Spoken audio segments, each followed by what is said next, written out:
Buongiorno, this is the KOV from Milan on this beautiful but rainy day, and we're going to meet Alessio Zenga. And you don't want to miss his finely curated taste in timepieces. Follow me.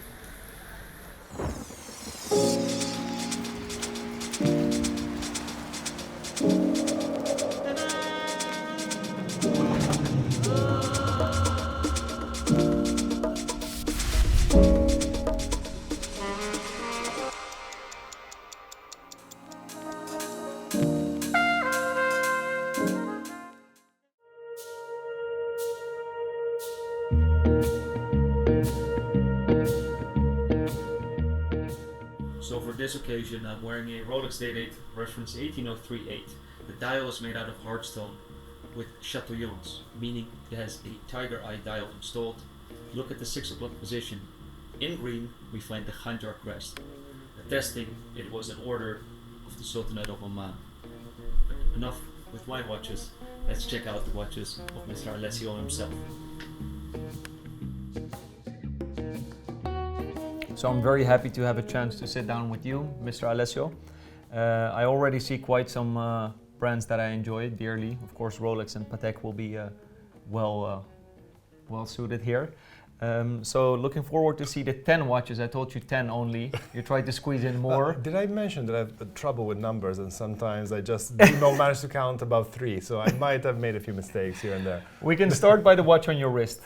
With pleasure. Thank you very much for allowing me to share with you my passion for watches. What I'm wearing today is something extremely subtle and very, very rare. This is a reference 2511 by Patek Philippe in pink gold, retailed by Freccero. This reference is exceptionally rare. It has a case that very much reminds me of Breguet's cases. This coin edge shape is quite peculiar. With these worked lugs, it's an incredibly complex design, but it's so subtle and so peculiar that you hardly notice the rarity and the exceptionality of the watch. It almost looks like an oversized normal Calatrava on your wrist, but in fact it's something very, very, very rare, very difficult to see, with special indexes at 3 and 9, which give it a very, very striking appearance. Yeah, from far out it looks like a regular yet very large Calatrava. I think it's 37, 36 and a half, yeah, something like that. But it bears many secrets. One of the most elegant lugs, in my humble opinion, is the one with the ridges. It just gives a little bit of a punch to a ordinary lug style. The coin edge case, as you described, is very elegant, and the dial itself is beautiful.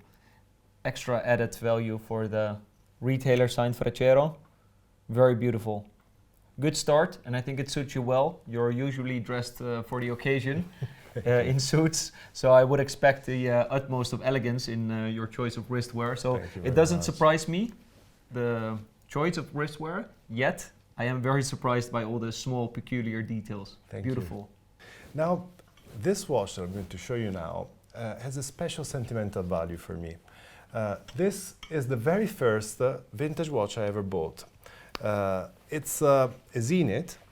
It's a G381, which I think is an absolutely charming watch, and it's in like new conditions. Wow! With the lacquer still on the back. Yes. This really holds a special place in my heart. When did you buy it? How old were you? Oh, many years ago. Many, many years ago. And you kept it unworn? I really love it so much, and I feel the condition is so exceptional that it would be a shame to wear it too often. I have to say that sometimes I do wear it, but with exceptional care. I just think it's so beautiful, and it's such a time capsule that it's worth preserving. And of course, the historic significance of the El Primero in the chronograph world is undeniable. And my humble opinion is that it's still one of the most undervalued watches. If you take a look at their significance, this is a striking example. Wow. How about the case design? Do you enjoy these more 70s? Absolutely. I love this design. I have to say that I appreciate all ages in watch design. I'm not just a fan of hardcore vintage 30s and 40s. I love every single decade for its quirks, its characteristics, and I love the evolution of design. I love how design evolved from the Bauhaus aesthetics of the 30s and the 40s to the more opulent design of the 50s after the post-war reconstruction, and then the 60s with their funky designs from Cartier that you can see in the London production. They're absolutely exceptional. And the 70s with these more bold and striking designs with sizes that starts to grow. The evolution of the design, the history of design is so fascinating. In terms of aesthetics, I had to get used a little bit to the 70s design, but once it captured me, I was really enjoying and discovering more and more funky, out of the ordinary designs that I enjoy now, but it took some getting used to, let's say. The El Primero is a good example, which initially I didn't enjoy so much because it had too much of the 70s, especially the steel one with the different color subdials. But if I take a look at the watch now, I'm really in love with that design. So it's also something, you know, you have to grow into it. And I think the El Primero is a good example, and therefore it flies maybe a little bit under the radar for most people because they didn't take a deep dive into it. But it's beautiful to see it in this collection. I know you have many coveted pieces, and I think a watch like this deserves a place in there. Absolutely, I think it's so beautiful and fascinating. It's not just about the value of watches, it's what they represent in the history of watchmaking. This caliber has a very, very relevant significance. It's the first integrated automatic chronographic movement, high frequency, extreme precision, tenth of seconds measured. It's something that really needs to sit in any serious collection, I think. True, but it's funny that you started out with this. That's I mean, I started out with a steel Datejust, so there's levels to it, I guess. No, I have to say that I was born, like everybody, a modern watch collector. In fact, as I already told you, I was at first a swatch collector, so it was quartz movements for me. And then over the years, I developed an appreciation for mechanical watches, but I only learned about vintage after a long period of collecting modern watches. So the first vintage watch that I bought was already in my maturity, let's say, as a collector. Well, it shows your taste because it's also matured. So thank you very nice. much. Show us the next one, Alessio. Absolutely. So I think I would like to show you a Rolex, one of not many I'm going to show you today. What I love about this is the condition. I mean, it's also a very rare watch by all means, but what I find absolutely exceptional is the condition it is in. The patina of the case is so appealing. The presence of the original sticker on the back, the set, the box and papers make it so collectible from my point of view, and so interesting and fascinating. This is one of the best 6265s in the world, condition-wise. Yes, I think so, yes. And I love a good case patina. Me too. Do you also have watches that are actually worn, or only the old stock watches? Absolutely, absolutely, yes. I love to wear watches, and even in this case, I have to say it's something that I wear with pleasure. It's something that I really enjoy looking at because of the patina. It's really what makes the watch, I think. Very true, but it's still harder to properly enjoy the watch if it's like new, because you're too scared to scratch it or to bump it. Well, but that applies to all watches from, in my case. I have to say that I'm a bit obsessed. I'm always aware. There is kind of a safety space around my wrist whenever I move. In fact, once I broke my leg in Venice on a slippery bridge, and I fell down like this. This was like saving the watch. And funny enough, I called a friend to tell him that I had broken my leg because we were meant to have dinner together, and he's also obsessed with watches. He says, "Is the watch okay?" Seriously, the first thing he asked me was not, "Are you okay?" He asked me, "What happened to the watch?" He's like, "Yeah, the watch is fine." Me too, by the way. That's how you recognize a watch idiot. Very nice, very nice. Next up, I want to see what's in the Cartier pouch, because honestly I know what is in there because you showed it to me. I felt very privileged to explore this watch back in Geneve, I believe it was. Yes. I saw it for the first time. I didn't know of its existence. Most people might not even know this watch exists, but please tell the audience what it is. It's a great pleasure to share something so unique and extraordinary. This is the only Cartier shake in white gold that exists in the world. It was made in only one piece for the greatest Cartier collector of the world. And this watch was never a model publicly available. It was made for the Cartier Challenge because the founder of Dakar, the Paris-Dakar, Thierry Sabine, was a great friend of Dominique Perron, the president of Cartier.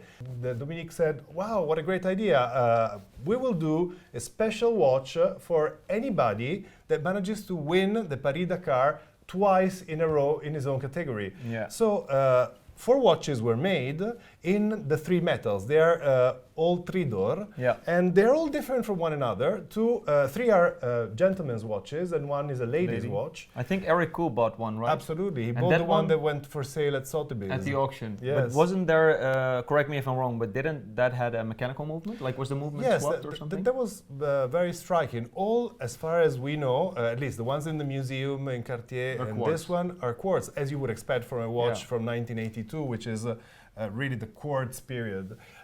The one from Sotheby's has a mechanical movement. I honestly have no idea why one has a mechanical movement and the others have a quartz one. Yeah, it is a very, very special piece. Made for a very special person, of course. Yes. Also the contributor to the most important book about white metal Cartiers. And I think this is the epitome of a white metal Cartier. Definitely. The case is almost liquid. This Yeah. Tuareg headscarf that is the symbol of the Paris-Dakar and that Cartier created for this watch is absolutely extraordinary. It's a sculpture. It's not even a watch. It's incredible. Amazing. It's special to hold it for the second time in my life. I am But the very, first very time I happy. saw it, we were in the restaurant, you took it out, and it really blew me away. I had to blink twice, like maybe the lighting is wrong, that it's first of all white metal, and secondly, how do you have this watch? And I think it contributes to the status you have in the watch scene, that this watch ended up That's with an very important kind of collector like you. And it's incredible to see. Thank you so much for showing Thank you me. very much. It's always a pleasure to share this passion. It's a joy. It's the most beautiful part of all the watch collecting experience, I think. Very true. As we just said, you know, the watches they come and go, but the stories and the friendships they stay. It's beautiful. And having seen this watch is really, I feel privileged to see it. Thank you so much. And talking about rare and special watches, I would like to show you another watch that I think is extremely special. This is a 3700? steel, yes, a steel Nautilus, but not just any steel Nautilus. Of course, it comes with all the set of papers, but what is extremely striking here is What? the dial. Only 2 of these exist, and it's one of the most fascinating and unique 3700s I've ever seen. The other one appeared at auction, and this has been published in several books, but it has never been publicly sold. This is the Willy Engel 3700. So this is, I know, I believe Tony Kavak from Luxury Watches Stockholm also has a double-signed one, but it says Tony Cavalieri or something. Yes, yes. So is it like a signed for a person? This is a different thing. There is a lot of speculation about Yes. these 2 watches. Willy Engel, according to most scholars, is one of the suppliers of gemstones used in the watches by Patek Philippe. Okay. It was based, this company still exists actually, and it is based in Thun in Switzerland. Okay. And Patek made, if you look at the warranty, it is sold and retailed by the Patek Philippe Rue du Rhône boutique, the Patek Philippe official house seat. And it was supplied to Willy Engel. Probably, since if you notice on the bezel there are initials. MVB. Yes, and the other one is CB. They have initials that end with the same letter. So very likely for 2 brothers, I would expect, from the same family. And frankly, it would be extremely fascinating to understand if they were the sons of the owner of Willy Engel or important customers of Willy Engel. The story of this watch is obscure yet exceptionally fascinating. This is a very, very well documented 3700. There has been a lot of debate academically about the history of this double signature, because it's something that has appeared for the first time roughly 30 years ago in a very, very important collection in Europe. And the other one has sold publicly, I think, 6 or 7 years ago. I see. It's one of the most fascinating and rare 3700s existing. And then we have his, let's call it brother, in also full set. This is special in another way. This is the gold version, but of the 3700/11. Okay, so with the bracelet, that's... The bracelet is made by Patek Philippe instead of Gay Frère. Exactly. And only 200 of these were made, compared to the definitely more commonplace /1. I find this watch exceptionally elegant because the bracelet is thinner than the one made by Gay Frère. Yeah. The bracelet that Patek Philippe manufactured is so easy on the wrist. This watch, it glides under the cuff of your shirt. It's so comfortable to wear. And I love the little quirks, the fact that the bracelet tapers slightly, gently towards, it's more vintage from my point of view, even though it comes after the /1. Yeah. And I like the rarity, but most of all, in this case too, I love the condition. The condition is crazy. Is amazing, yeah. Not too bad of an engraving either, eh? No, the engraving is spectacular. Well made. This is art on the case back. Yes, it is, absolutely. I mentioned to you earlier that I bought a watch yesterday night. In fact, I drove back at 2 p.m. Holding this watch, and I cannot wait to show you. So I think I'll just jump to that straight away because I want to show you something that I am 100% sure you cannot have ever seen before. I have never even seen a picture of this watch. But you bought it in the Mercantile Fiera? No. I bought it at dinner with a friend dinner. from a private collector. The best watches come out in the evening when everybody had a nice wine. Yes, indeed. This watch is amazing. So I won't show you one thing at a time. I won't open too much. So this watch is a pre-reference, pre-model Audemars Piguet chronograph. From late 30s, early 40s, that's the period. It is identified in Audemars Piguet's archive with a picture with the number, which is number 1530. Only 8 have been made in a period of 6 years. In this period of time, Audemars Piguet was really manufacturing watches at a very, very slow rate for exceptionally important clients, almost on commission. So consider 8 chronographs made in 6 years. It means less than one a year. And this is one of the 2 in pink gold, but not only is it one of the 2 in pink gold, the watch is new. It is new. Look at this. Look at this. It's crazy.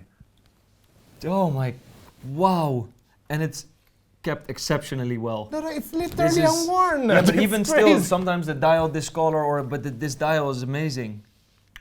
Wow. Good size to it. The case design is look at the oxidation on the bezel. It's miraculous. This is one of the most fascinating watches I have ever purchased. It's mind-blowing. And you just got it in 12 hours ago. Less. Wow. It's crazy. I'm very jealous. Honestly, I could not sleep tonight for the excitement of the watch. Of course. Super cool. These early Audemars Piguets, almost 100 years old. Yes. They're so rare. I mean, there are quite a few of them now in the museum. Have you been there? Yes, they are actively buying every single important watch that comes up for auction. I think if they see this, I think they will reserve a special excited. place in the museum. Indeed. So this watch I love for 2 special reasons. Yes. I've never had one. I've never seen one. I did not even know that the pink gold version existed because I had only seen one of the 6 yellow gold ones. Yeah. But also because it comes from Giovanni Zavotta. Yeah, Giovanni Zavotta sold it to this gentleman 40 years ago, and it has been sitting in that collection for 40 years. Incredible. I love that. On a horological side, it's something to really admire, but also the personal effect it has on the watch makes it even more beautiful and dear to your heart. Thank you for sharing. It's a pleasure. It's a real pleasure. Something else I want to show you is a watch that holds a special place in my heart for a totally different reason. I love the watch, don't get me wrong. I absolutely love the watch. But this watch, it's as if I bought it twice, I would say. This is a very, very beautiful 2597 dual time Patek Philippe from the 50s. So what I love is not only the incredible condition, the oxidation of the case, the beauty of the design, the simplicity of the aesthetics, but also the whole concept of somebody, the kind of gentleman that might actually feel the need to buy a travel time watch in the 50s to set rapidly different time zones, and you could display 2 different time zones at the same time on this watch. I mean, people were not really traveling that much. There wasn't an EasyJet back in the days. It was really only the jet set, and it was gentlemen's and business people. This is a very gentlemanly watch. But why is it so special for me? Well, I bought this watch, in fact, funnily enough, now that I come to think of it, from the very same person that sold me this. From the same gentleman. Oh, yes. There you go. But not yesterday. Not yesterday, but 4 years ago. 4 years ago, I bought this watch. And I remember I went straight away to Bologna to have dinner with a great collector and a dear friend of mine. And I showed him this watch. I was very excited. I wanted to talk about the elegance of the watch. So we had a lovely dinner. Then I sleep in Bologna, come back the next day, and arrive quite late because I had a few other meetings. So I arrive, I drop the watch with my assistant and tell her, please put this away. And then it disappears. It disappears. The watch disappears? Seriously, disappears. We never found it again. We took apart all the safes, took apart the whole boutique many times over. And for 4 years, I have not seen this watch anywhere. And then my assistant was rearranging the watch boxes, empty watch boxes. We have a huge wardrobe full of empty watch boxes where we keep and store the boxes. And then she's rearranging them, and one of the boxes is kind of heavy. It's weird. So she opens the box, and there it is. And we literally just found it again. So that was a good day. Oh, fantastic! I found 10 euros once in my inside pocket. That was also nice, but finding this is even better. Yes, that was good. But now it's not leaving you anymore. No, absolutely not. Absolutely not. Yeah. I think that this watch to be here now. This watch wants to say something to me. It wants to tell me, listen, I'm not meant to leave you. I have to stay with you. Okay, so please stay with me. Wow. Now I'm going to show you something that you're also going to appreciate very much. This, I have to say, is one of my overall, bar none, favorite watches in the world, in the history of watchmaking. I am obsessed with this reference. Okay. This is the Patek Philippe 1518. But not just any Patek Philippe 1518s. This is one of the earliest Patek 1518s from 1943. Oh my God. And one of only 8 known examples with oversized Arabic indexes. Oh, that's cool. That is so rare and so fascinating. How many fascinating. examples you said? 8. One of 8. One of 8 known.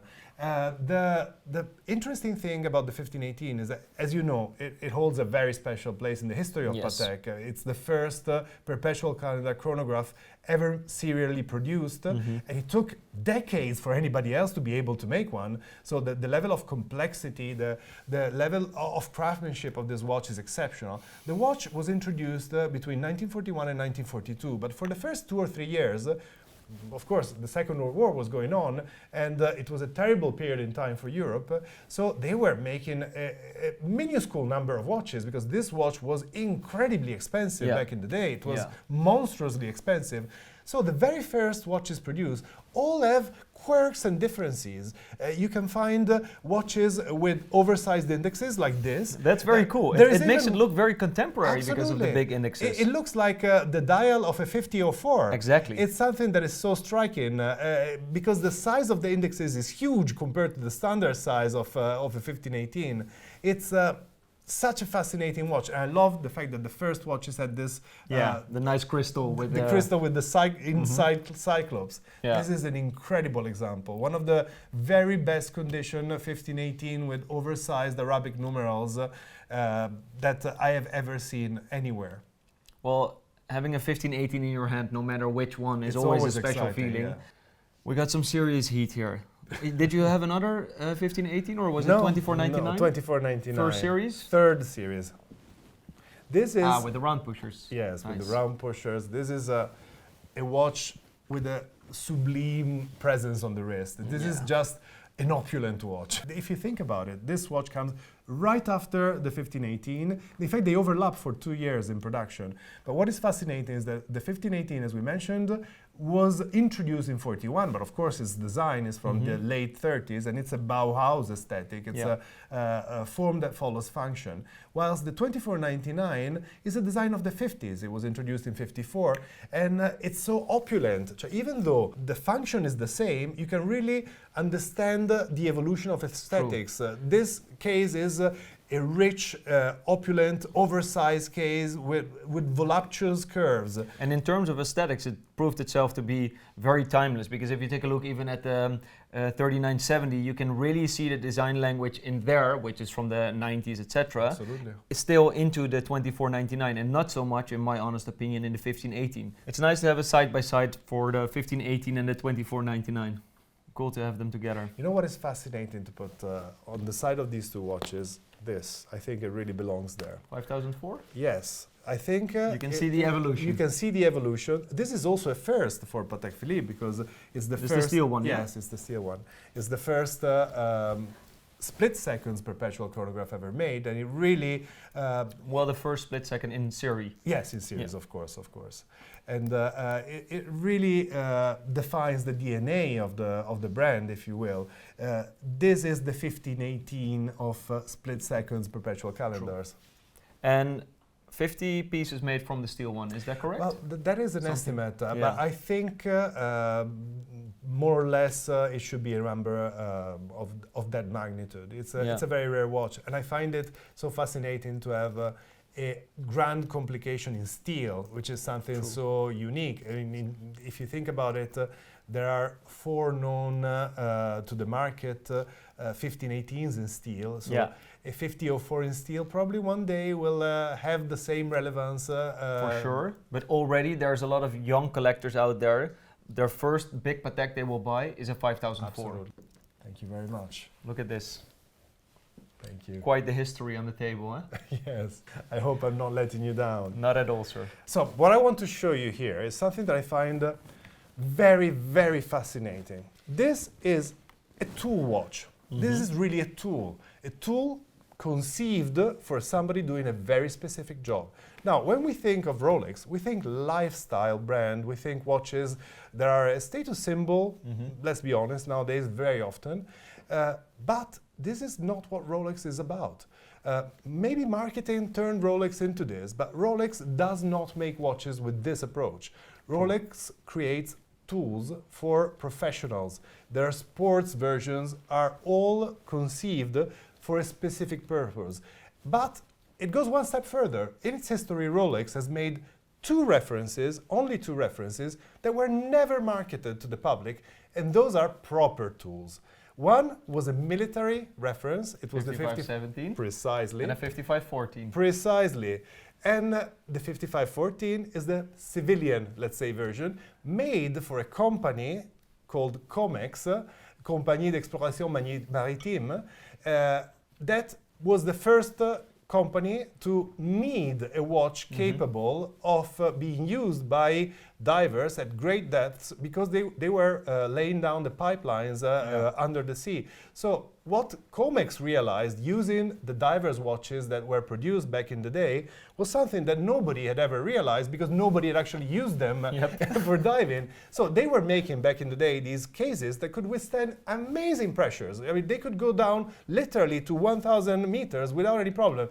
But what nobody had realized, that the problem was not going down, it was coming back up, because helium gas would build up inside the case by decompression going up, and it would make the crystal pop. Precisely. So Comex approached Rolex and Omega to find a solution for this problem, and the two companies adopted two radically different approaches.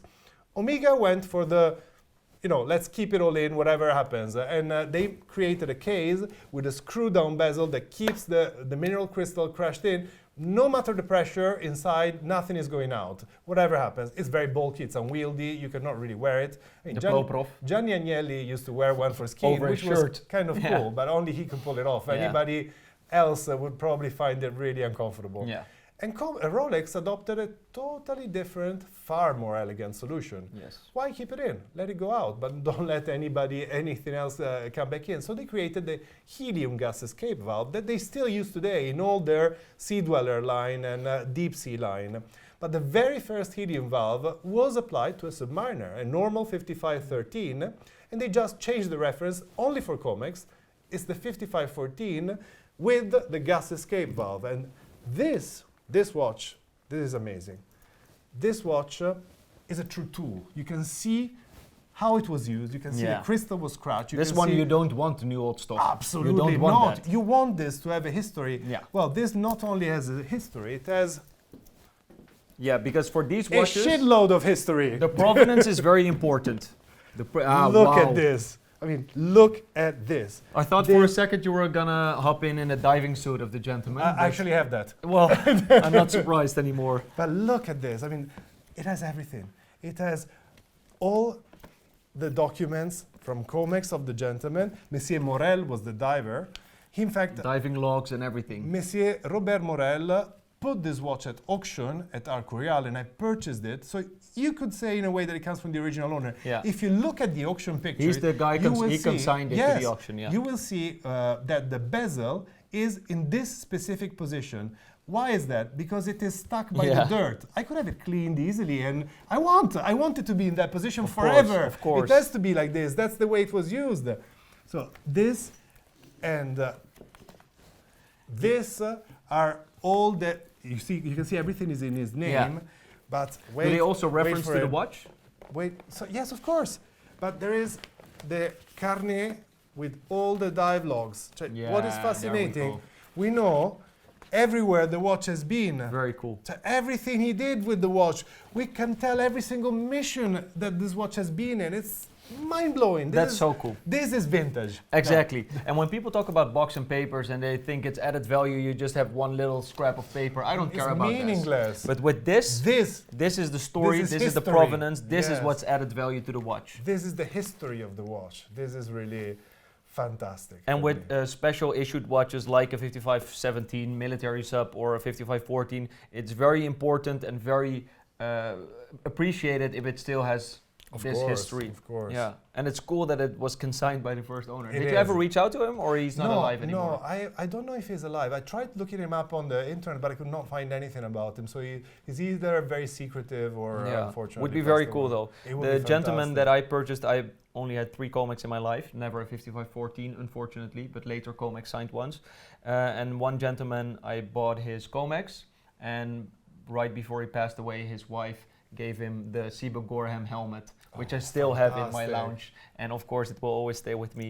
It's a testament to the life this watch has had, and to the fact that this watch has served a purpose. Yeah, This very was important one. Absolutely. Because these days you have all these machinery and whatever, but this, back in the days, they relied on this. It was very important, it worked properly, because it could be the difference between life and death. even. Absolutely.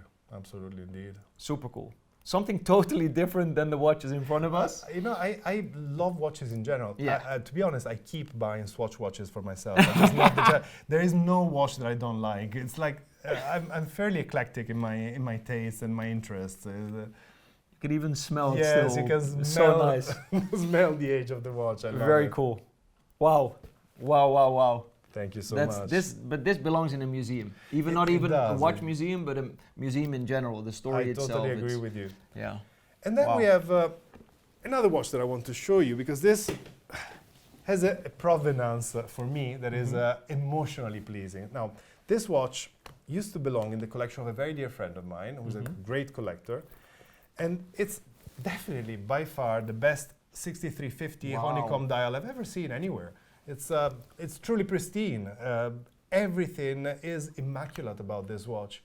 And I tried to buy this watch from the original owner, and I couldn't because he was very attached to it. Then when he decided to sell it, he offered it to me. I felt that the price was very important for the watch, and I was a bit tentative, so I missed the opportunity.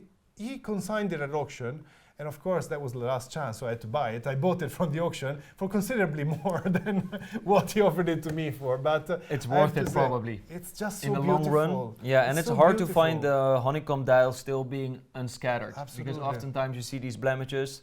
And the original handset, which is important, the pencil hands in this case with the lollipop second hand, is something that is very refreshing to see in a tool watch instead of the Indeed. Mercedes hands. They also use the Mercedes set on a 6350, right? Yes. Like with the Yes, syringe in the hand late- and in the the later elongated ones, yes. Mercedes hand on the... The very first ones have the With the pencil hands. pencil hands. Yeah. And I think that they're very appealing aesthetically. Yeah. They're also very, very rare.